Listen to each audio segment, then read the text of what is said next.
East Manipur Meng Tabiribusingbu Taram Okjari Kuki Students Organizations KSO Delhi ki President Paujakhup Guite na hairi poppy cultivations Manipur da taude haibanate Manipur gi mafam singda poppy thai haibase mahak masamag ever oide khangde haibane mahak na makha tarduna hai Kuki jo singna Delhi da protest tauribasi poppy cultivation gi matang da nate land issue gi matang da ne haina mahak na phongdoki everywhere wherever the cookies are there. One more and last question. You have admitted that there is some poppy cultivation, illegal poppy cultivation. I don't admit. I am not aware. I have been here for the last 5 years ago. I have not been to there. You are saying that there is no poppy cultivation? I don't say it's not there, but I'm not aware. Not aware. Yeah, I'm a student here. I'm deeply committed to my study. So you are not aware. I'm not Or aware. you are raising the issue.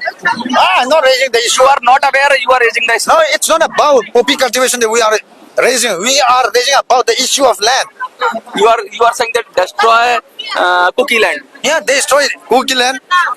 They are trying to encroach. It may be meaningful that destroys Kuki's community, but you are saying that destroy. You should be aware that we have good natural resources.